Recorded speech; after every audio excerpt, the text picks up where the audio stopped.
Hello, everyone. Welcome back to Art Lounge.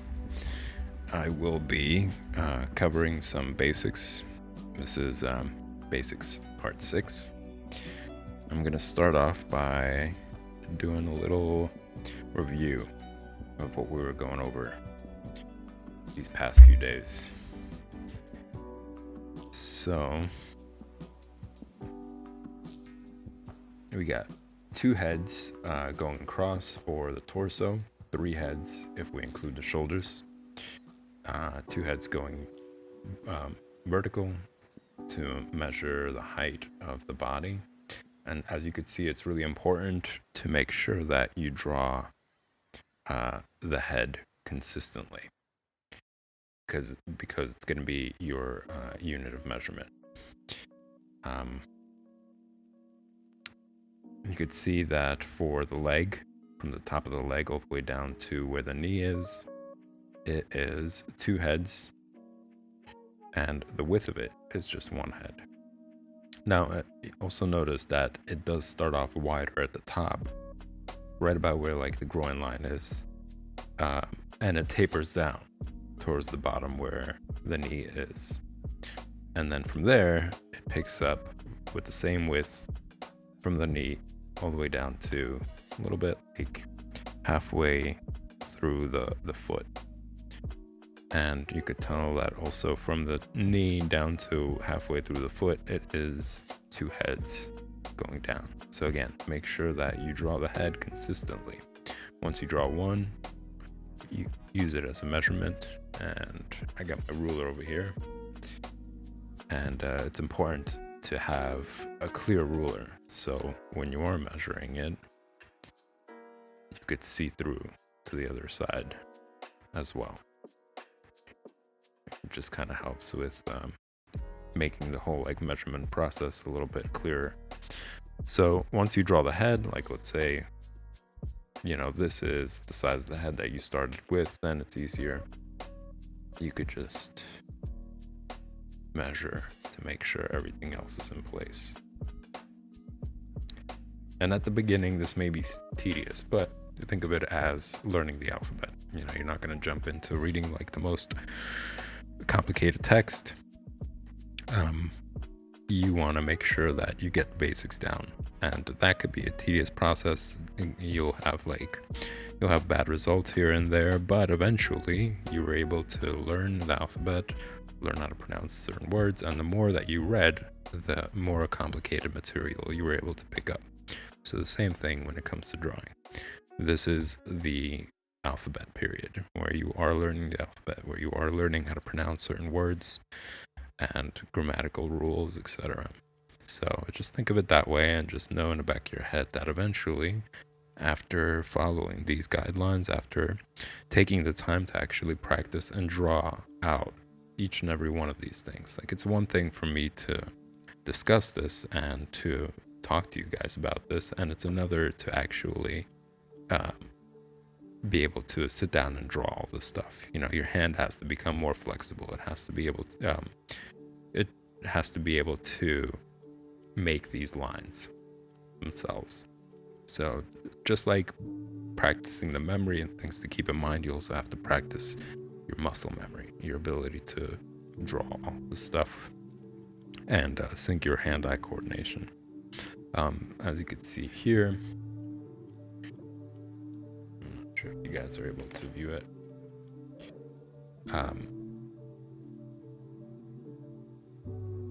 We got 2 heads from the top of the head down to where the chest area is, and then from the chest area down to where the pelvic area is. That's another 2 heads. So you could see how vital the head measurement is in the entire process. You don't want to fudge that.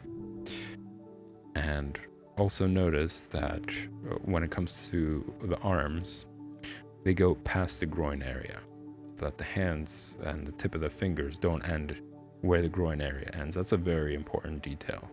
That's something that a lot of people make, even professional artists. Sometimes you look at the work and you could see like the hand or the arm is a little too short.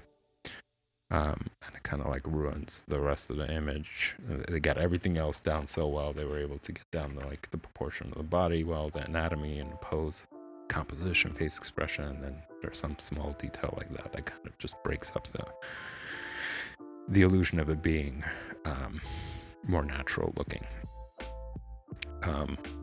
So that's something to note. Also, from when it comes to the legs, from the groin area down to where the ankles, as you guys saw from this previous example, that's 2 heads going down, and again 2 heads from the knees down to like halfway where the foot is.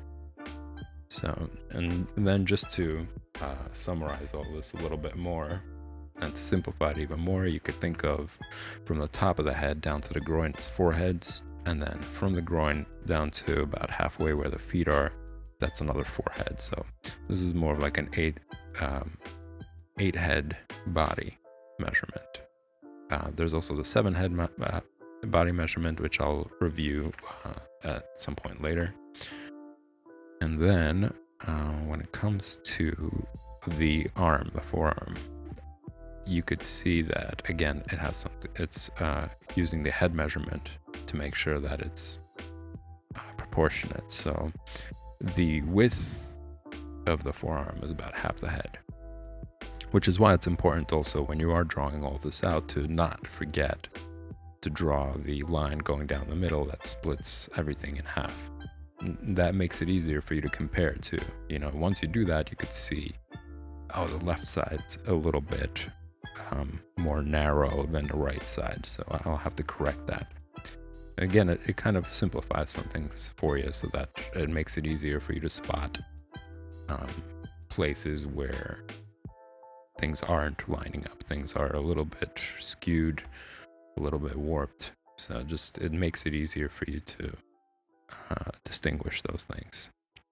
So then going into the pelvic area, you could see that it's about 1.5 heads going across the width of it.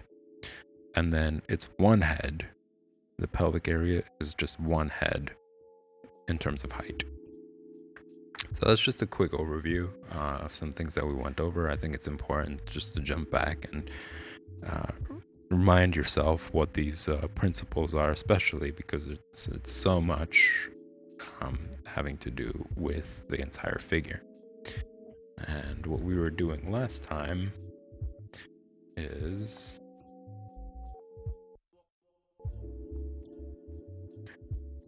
the head, which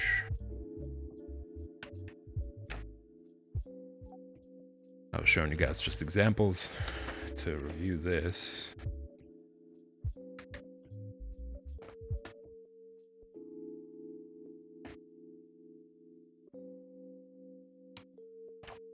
Well, there's no harm in having it open wide. It's more space. Just to give you guys an idea of like how the light source would actually affect the face. And I have 2 examples here. One of them where the light source doesn't make any sense. You got one that's coming from here and then one that's coming from here, which is something that a lot of beginners tend to do. You know, they're not really focused so much on the light source, but they just kind of go off of memory of like, oh, I remember I drew the nose like this and the shadow was here. And then they're like, I remember I drew the face here. It could be from like another image or whatnot, and the shadow was here.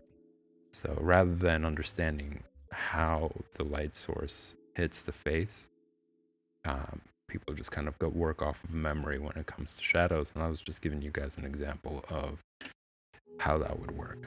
You know, similar to essentially, you know, again, if you want to go back to like just more of the basics, right? If you want to talk about the circle, which is the foundation, which is the base of the head, basically.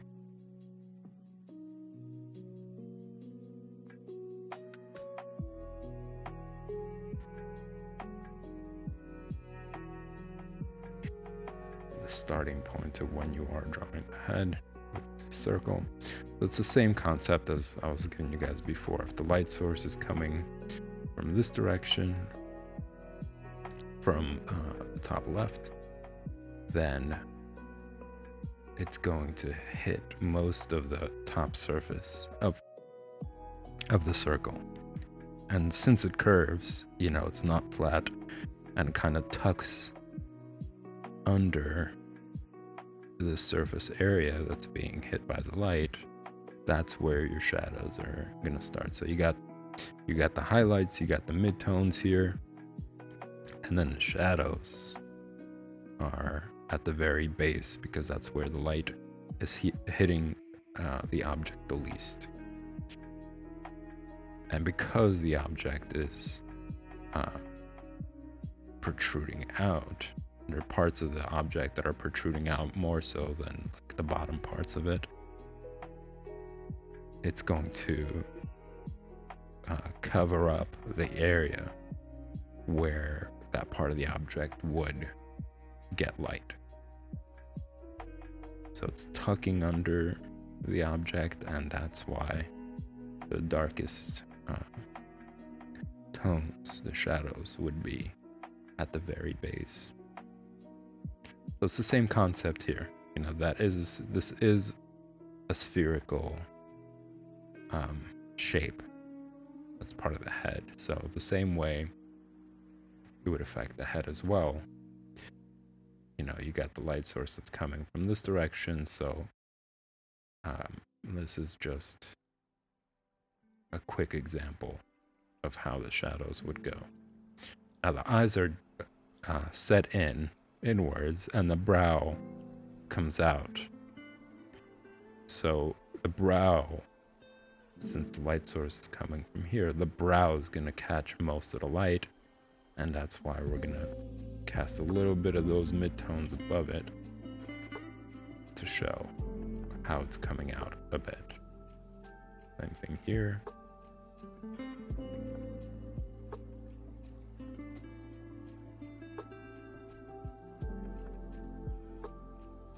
So under the eyes,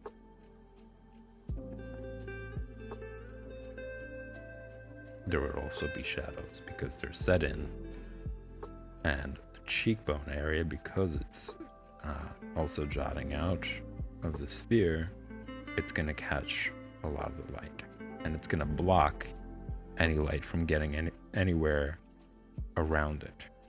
So that's why we got like the shadows right here on this side of the face.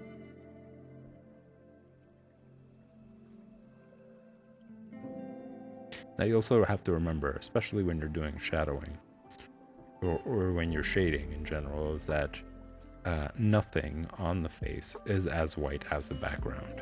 Nothing, absolutely nothing. So and this is something that's also very common, is when you see people who are, they got the anatomy right, the face looks pretty good, but when it comes down to shadowing, there's huge contrast. There is contrast between the shadows and the skin tone.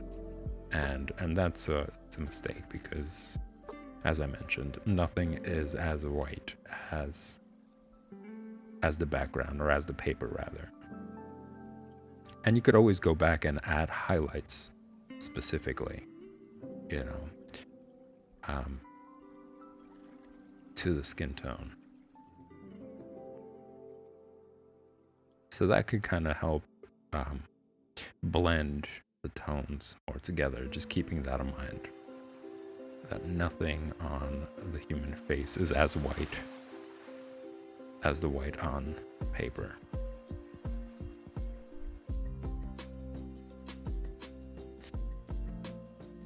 Now, just to exaggerate a little bit, I'm showing you guys another area that does capture a lot of light. Sometimes people have kind of like bags under their eyes, and that would be the same idea. It's just a concept of a fold, the light source is coming from the top, then the fold would be the same idea. The shadows at the bottom would start to form because it's folding inwards, and whatever is closer towards the light source is going to capture more.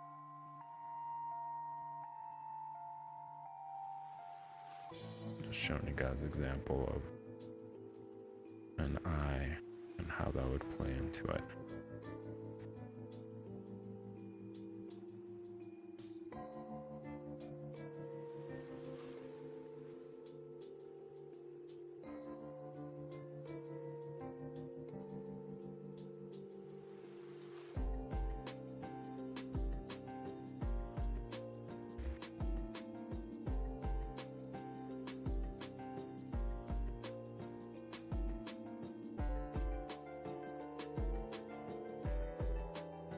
Now this is a little slightly exaggerated, but it's just to demonstrate how fold would work as well.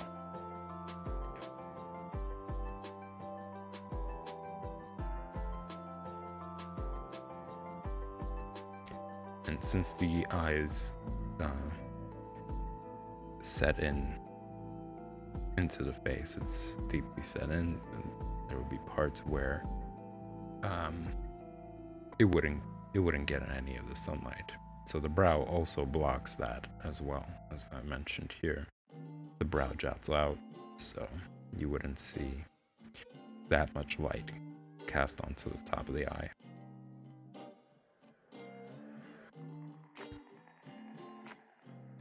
Now the nose is probably the most protruding part of the face. So if you were to see highlights, you would absolutely see highlights at the front of the nose. And the way that we distinguish that is by adding midtones to the side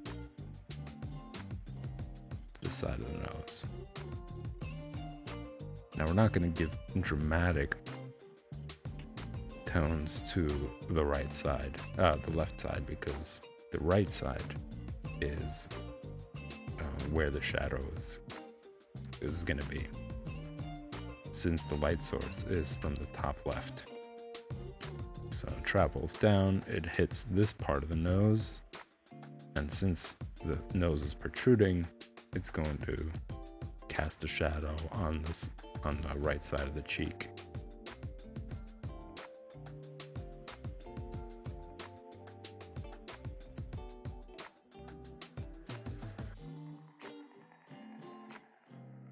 Now there's the nostril as well. I wanted to show you guys. The nostril also protrudes out, so it would capture some of the light.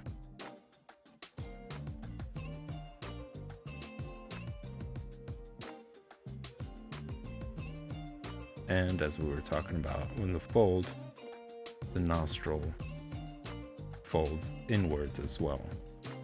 So that's why you would see like a darker line forming the nostril.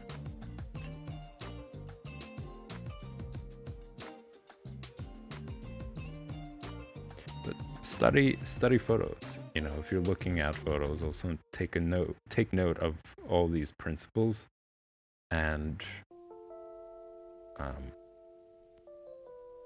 see these things, like where is the shadow, where is the light source, and how does the shadow play into it? Like, where do the shadows land according to that light source?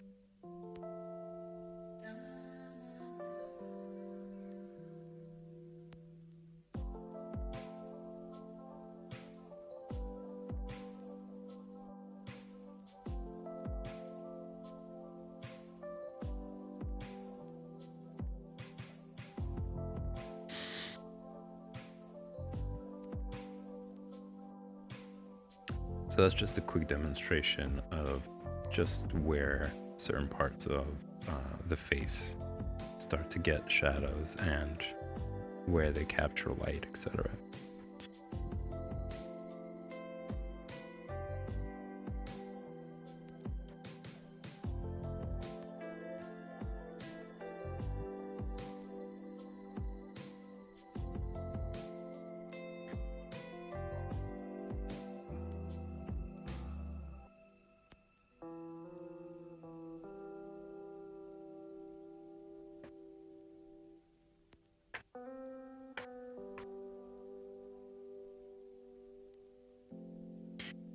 now,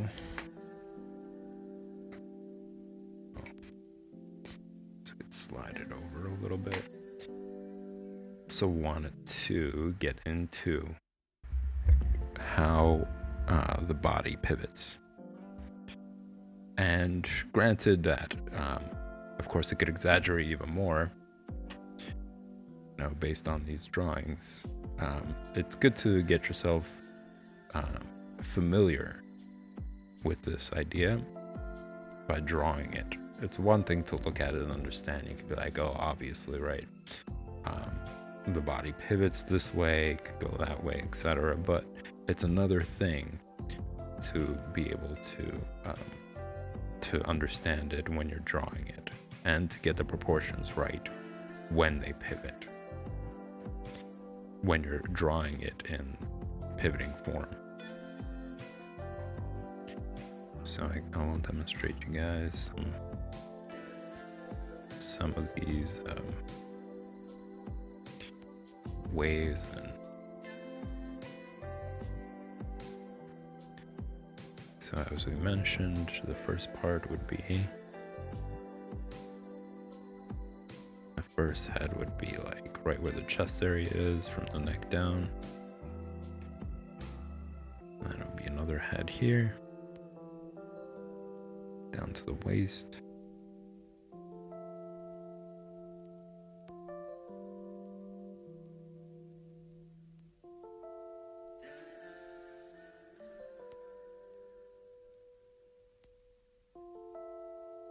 And again, it's really important to draw this guideline right here going down the middle.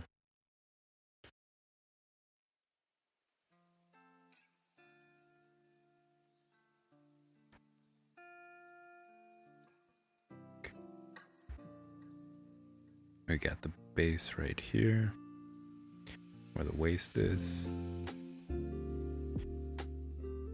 And then this is where the pelvic area starts.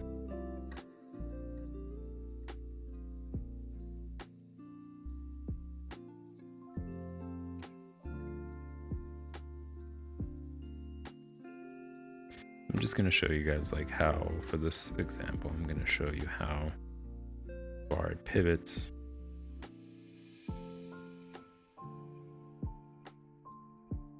And also take note of the curvature. It's not just like a straight line going across demonstrating how far it could go. It is important to take note of the curvature, because that really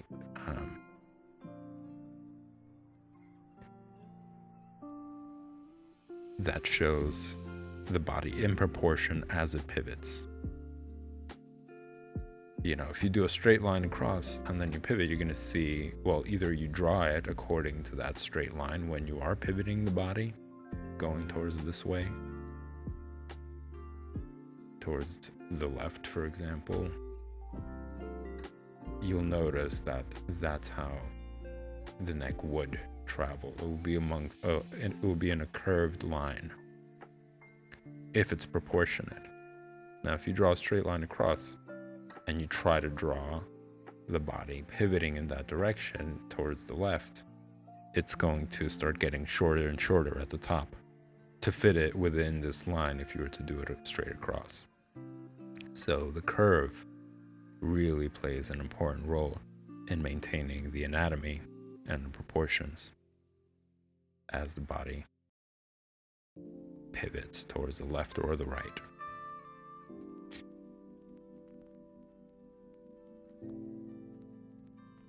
And this is what I was talking about when I was referring to, we understand that, of course, the body could tilt to the left, to the right. That's obvious, but it's another thing to be able to draw it in proportion to these rules. And how do you do that? How do you determine, okay, well, is it proportionate if I draw it tilting more towards the right and the left?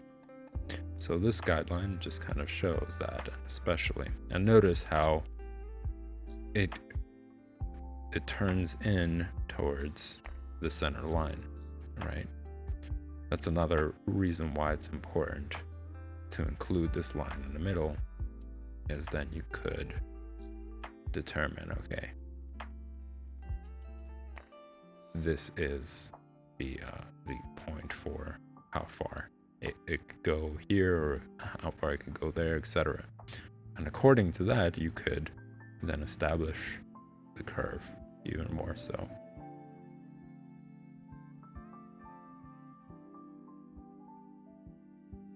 So notice also how the curve is right at the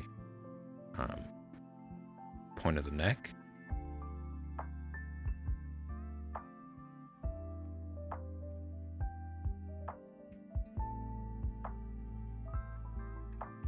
And just follows it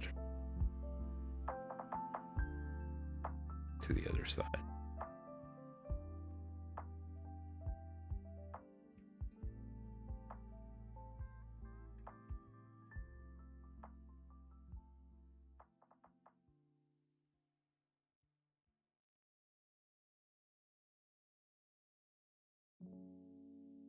And you could even test this out yourself, like how far, like if I was to stand up straight, how far can my torso go from side to side?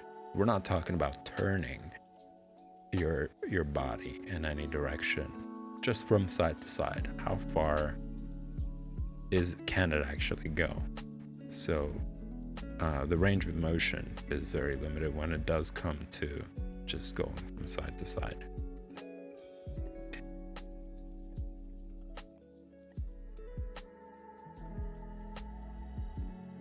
Now here is another example of pivoting.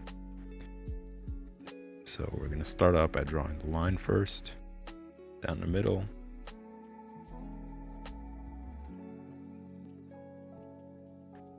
And from there,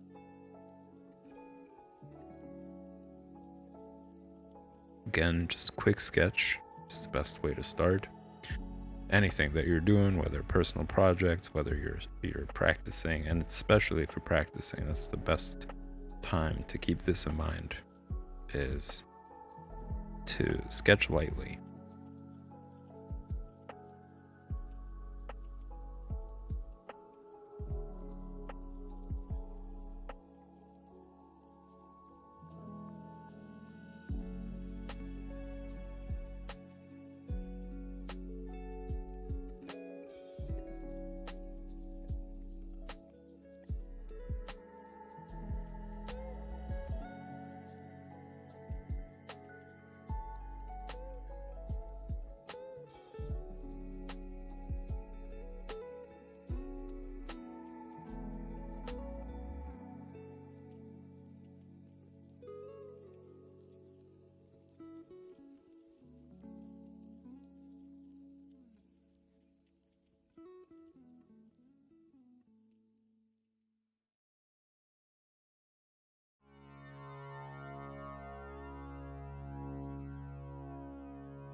And this line right here also really helps when it comes to recognizing the relationship between your lines and objects and parts of the body. So for example, if you're drawing this half of the waist, or if you're drawing this half of the hips, you can compare, well, how far away is this line, is the end of it, to this guideline right here. You know, like I was started out a little too far, but then I noticed, okay, well, wait a minute, it should be a little bit closer in order for it to connect properly to the top of the torso.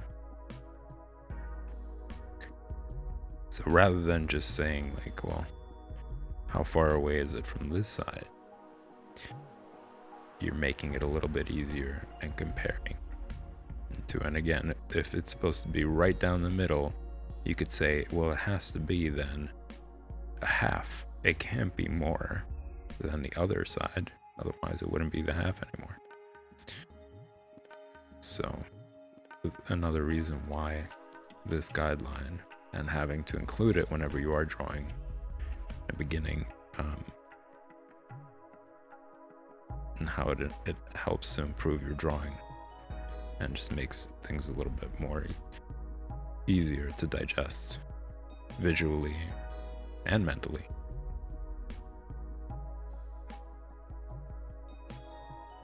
And this line right here just represents how flexible the spine is. Just to demonstrate, and as you could see, it could curve while still maintaining the upright part of the hip area.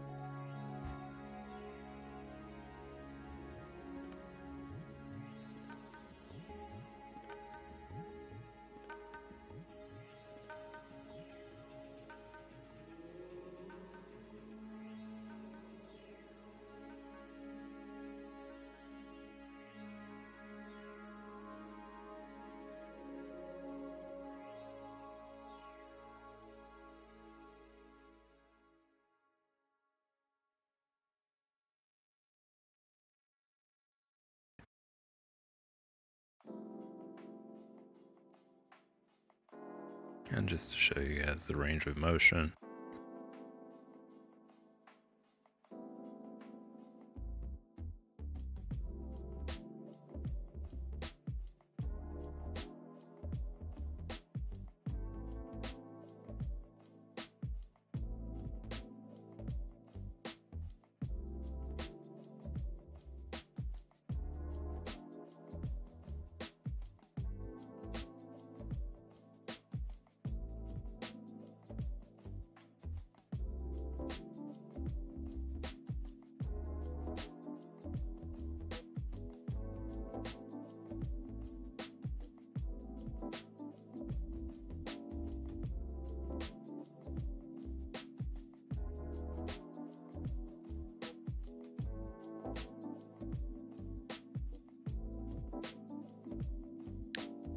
I do like to fill up the page as much as possible, so I'm going to try to squeeze in another example right about here. I think that should be doable. And we'll start by setting the limits to make sure that I draw within these bounds, and I know when it's starting to get a little too high or too low. I'm going to draw this going straight down, which is really important actually, even for this demonstration.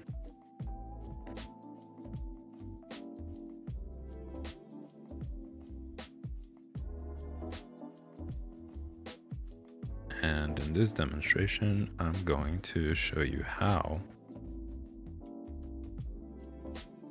Let's see. This is where we could use the ruler to make sure that it's right. 1, 2, 3, 4, 5, 6, 7.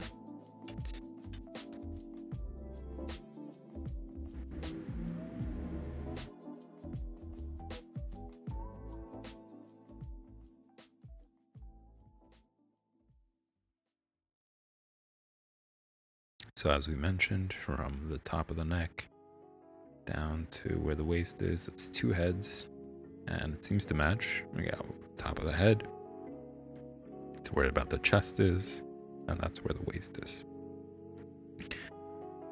So that's 2 heads there.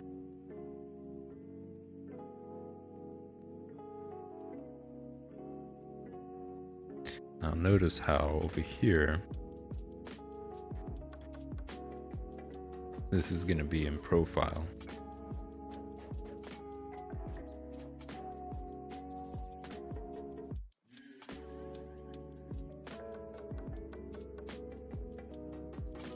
Notice the difference from one half of the body in profile to the other. You could see that there's more of this half in profile than the back.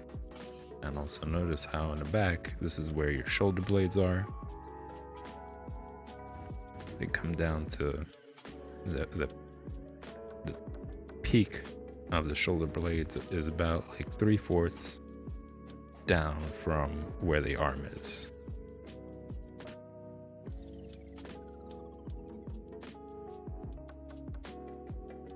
And then it curves in towards the waist.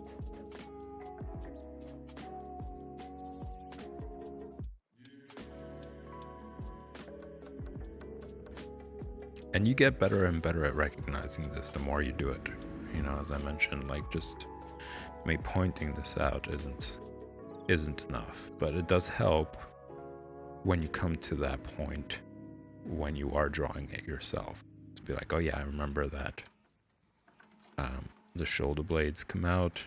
They're not exactly the equal portion of the other half. It's less than that, and they come and it curves down to the waist.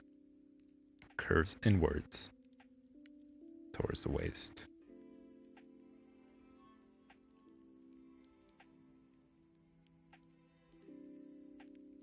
Now we're going to draw the hips.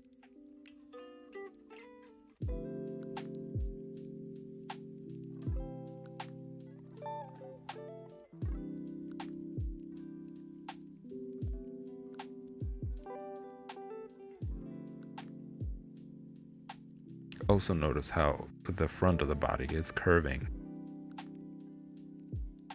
It doesn't go straight like the hip area. It doesn't go straight down where the groin is. It doesn't go straight down like this and create like a square shape. You can see that it kind of like bevels inwards.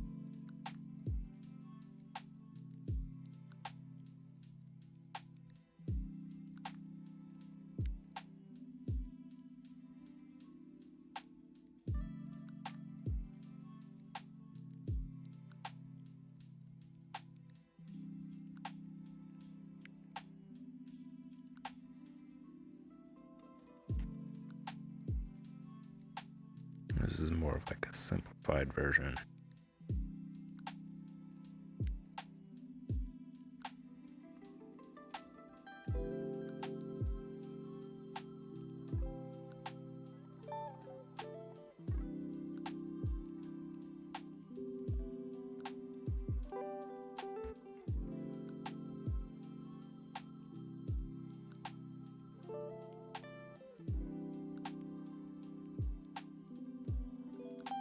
Notice how it's like kind of a wave for the bottom part, for the legs.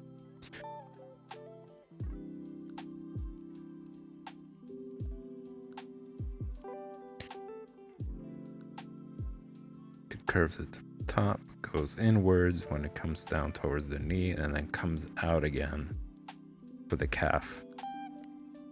Down to the ankle, it curves inwards. So it's just this like 2 waves kind of. to simplify it a little bit more.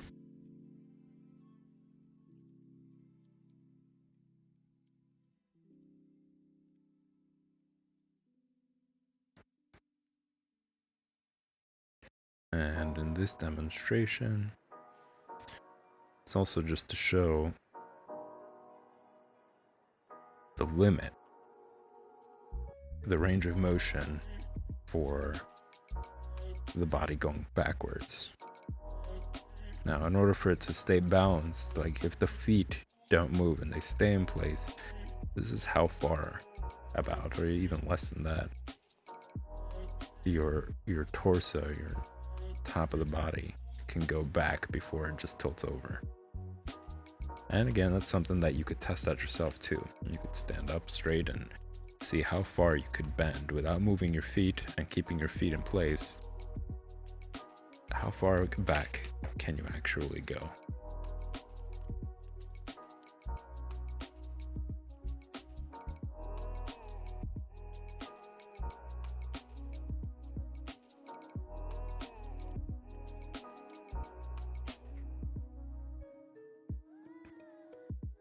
And we'll do another demonstration showing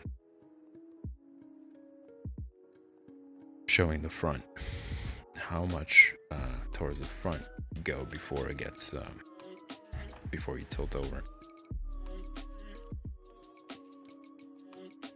So the same way, we'll start with drawing our limits.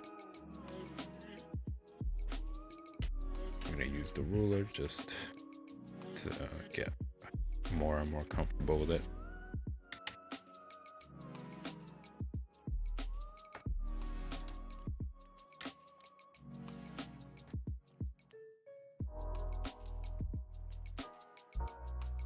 Now, once I establish the size of the head, now I can use the ruler again to set the limits.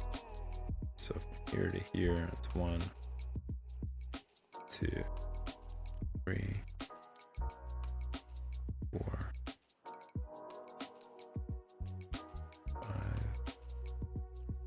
6,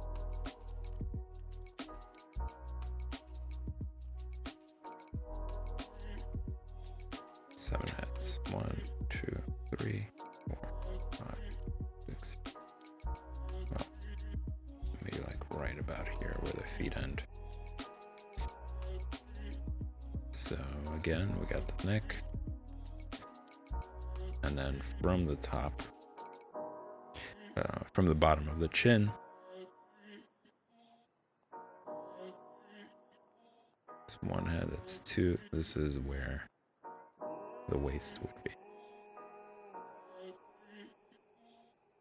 As we mentioned, we got the curve in going from the back to the waist in profile. This is where the arm is.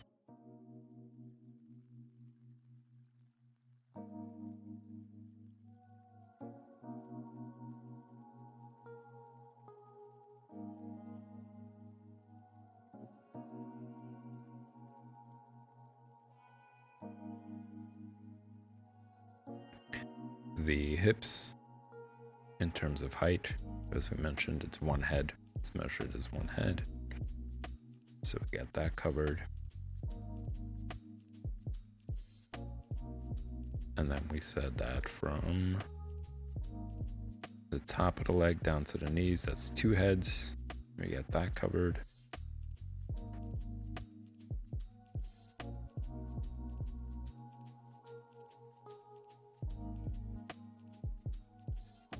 And like we mentioned, it's like 2 waves kind of.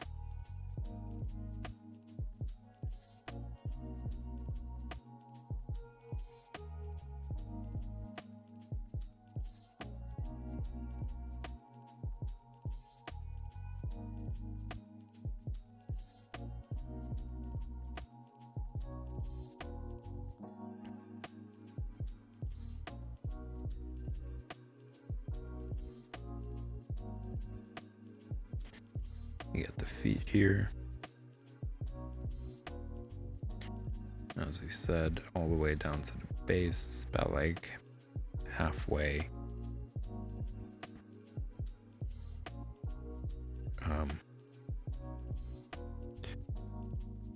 halfway down to the head, or a little bit more than halfway down.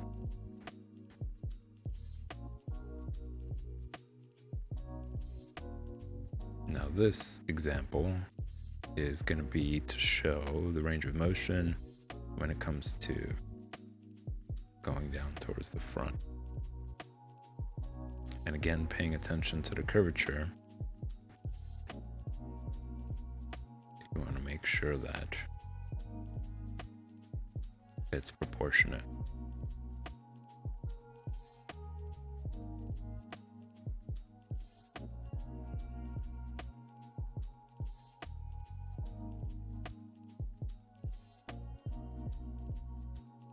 And also another way that you could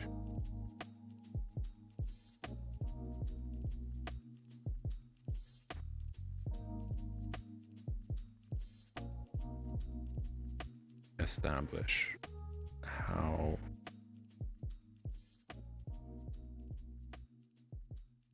much range, or how to keep the curve rather, of the range of motion in proportion to the body. You could see that it makes a perfect circle, starting at the tip of the head down to like where right about the ankles are. Not the ankles, the knees are.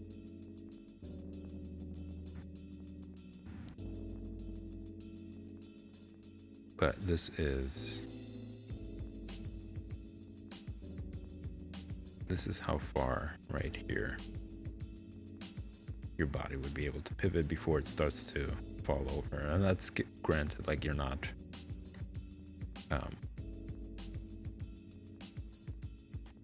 using your hands, you're keeping your feet together in one spot.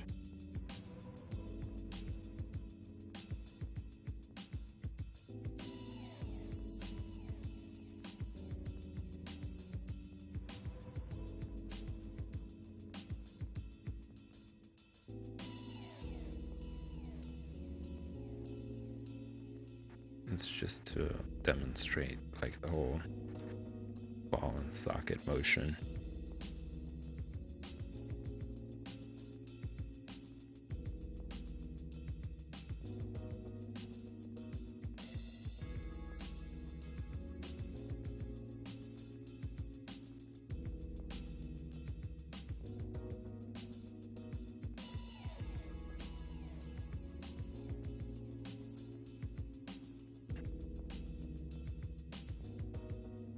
Now the range of motion could vary, but you want to just draw this out so that when you are drawing the figure in certain motions, you could refer back to this, and you could just understand it better as far as hand-eye coordination goes. This isn't set in stone kind of examples, but it's just to give you an idea of like, how do I determine like the range of motion for the body when it is pivoting forward or back, or just understanding the balance of that.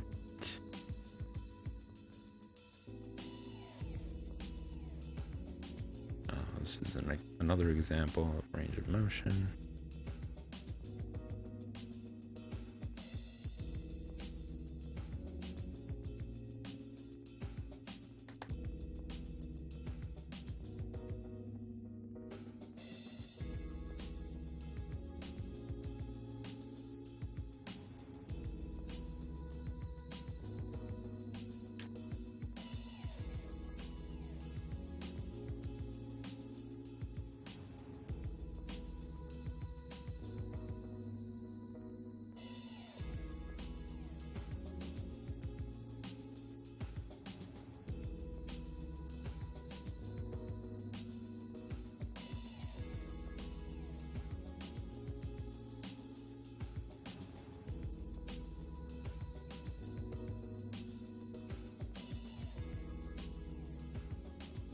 So I'm kind of eyeing it, but again, you could refer that to the ruler and you could measure it out.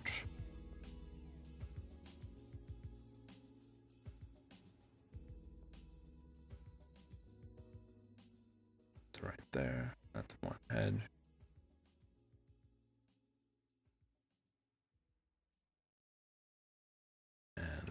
this from here down to here to the waist, from the chest down to the waist, there's 2 heads.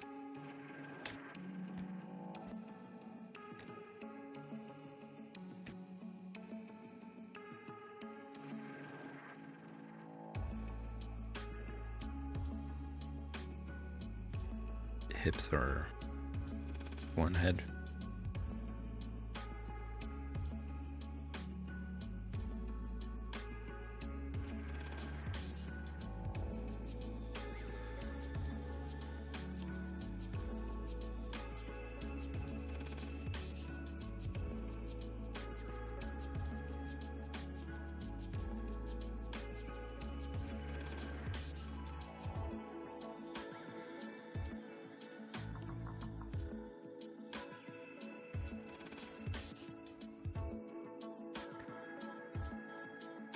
And we're going to draw the full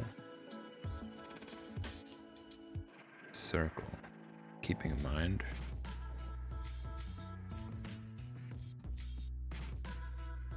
that both halves should look the same.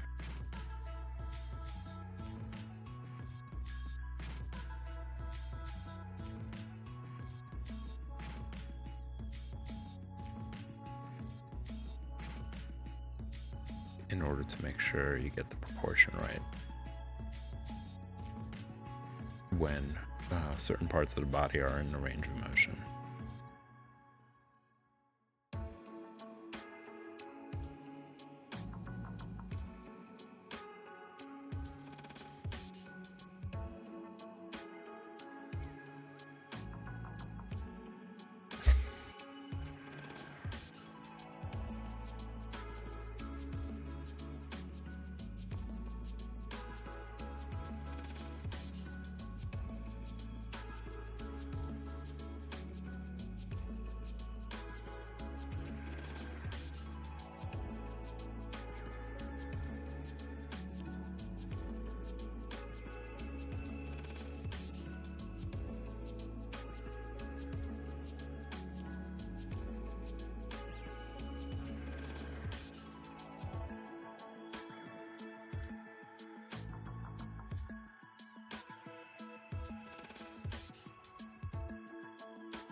To remember, the arm is half a head.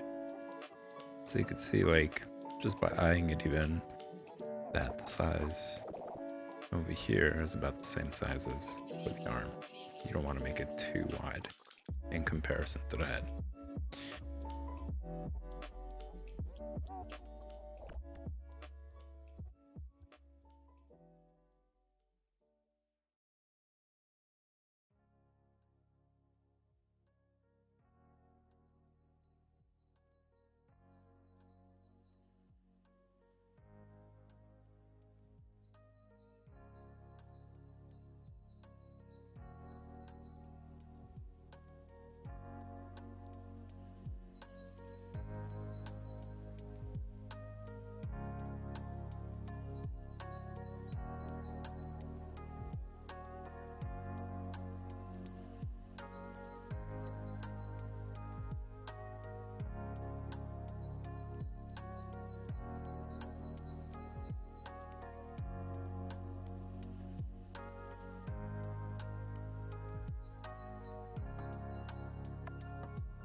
I am slightly rushing through this because it is time for the stream to end and for the comic stream to start.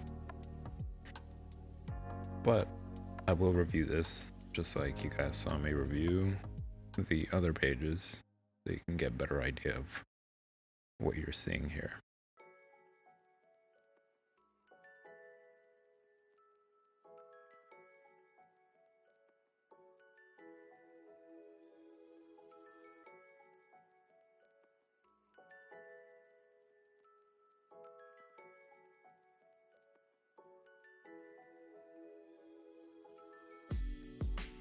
So we reviewed parts of the body, the proportions to them. We talked about the head and how the light source creates the shadows and where on the face the shadows are created depending on the light source.